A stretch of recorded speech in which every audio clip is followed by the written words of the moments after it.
ओम श्री सद्गुरुवे नमः।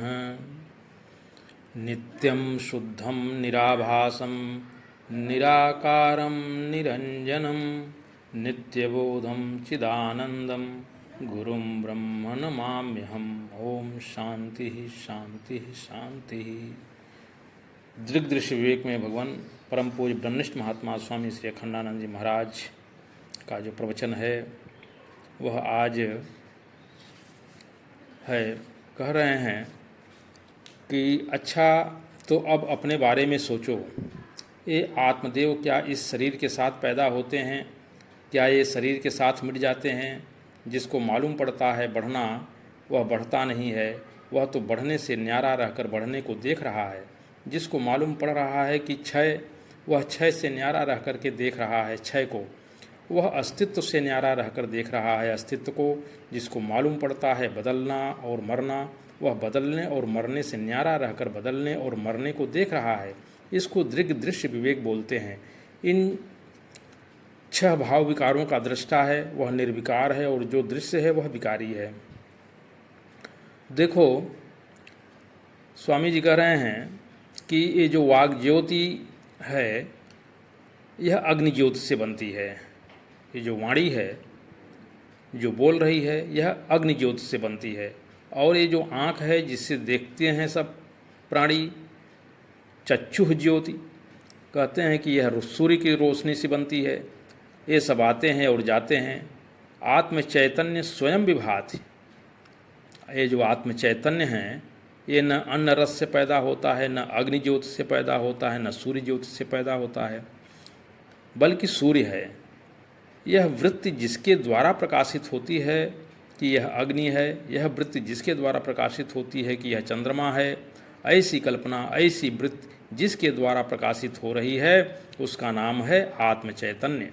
आत्मा के होने के लिए बाहर सूर्य, अग्नि, चंद्रमा के होने की कोई ज़रूरत नहीं है। आत्मा के होने के लिए ये जो सूर्य हैं, अग्नि, चंद्रमा, इन सब की किसी की ज़रूरत नहीं है। अब स्वामी जी कह रहे हैं कि देखो तब भी आत्मा है और न देखो तब भी आत्मा है, बोलो तब भी आत्मा है और न बोलो तब भी आत्मा है, सोचो तब भी आत्मा है, न सोचो तब भी आत्मा है।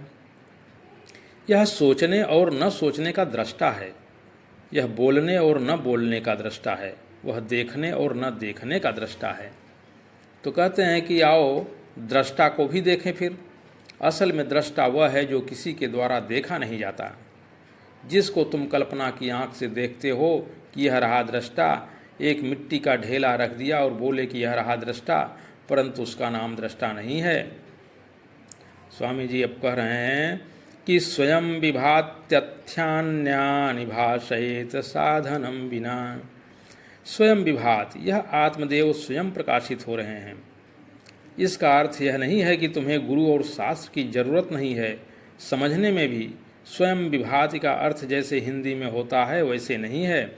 इसका अर्थ है प्रकाशांतर निरपेक्षम विभाति। जैसे मन को देखने के लिए हम हैं तब मन दिखे, हम न हो तो मन न दिखे, ऐसे अपने को देखने के लिए कुछ और होने की ज़रूरत नहीं है कि किसी और के द्वारा देखें।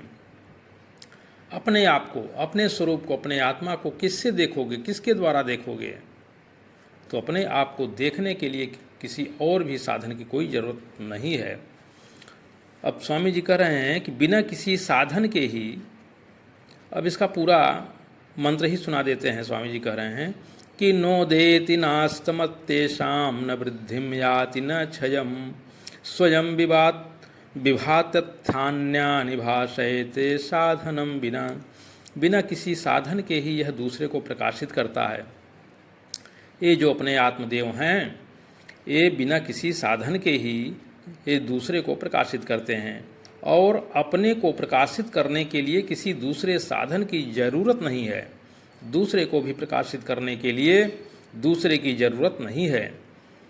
अपने को भी प्रकाशित करने के लिए दूसरे की ज़रूरत नहीं है। यह खड़ भाव विकार को प्रकाशित करता है। ये जो 6 भाव विकार हैं उनको भी यह प्रकाशित करता है और उनसे यह अछूता रहता है।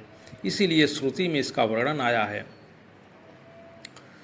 तो स्वामी जी कह रहे हैं कि एक ने कहा कि भाई हम अपना गुरु डायरेक्ट भगवान को बनाते हैं। आप लोग बुरा मत मानना, हम बात को दो टूक ही कहेंगे, चाहे आपको भला लगे या चाहे बुरा, हम अपना गुरु भगवान को बनाते हैं। तो स्वामी जी ने कहा कि बहुत बढ़िया, भगवान से बड़ा तो कोई है ही नहीं, उनको गुरु बना लो। लेकिन हे बनाने वाले महापुरुष, तुमने जब उसको गुरु बनाया है तो तुम उसको बिगाड़ भी दोगे। जब तुम्हारी ही बनाई हुई चीज़ होगी तो उसमें भगवान का कोई योगदान तो होगा नहीं। तो जैसे पकड़ने में तुम्हारी स्वतंत्रता है, वैसे छोड़ने में भी तुम्हारी स्वतंत्रता होगी। तो यह तो गांधर्व विवाह हो गया।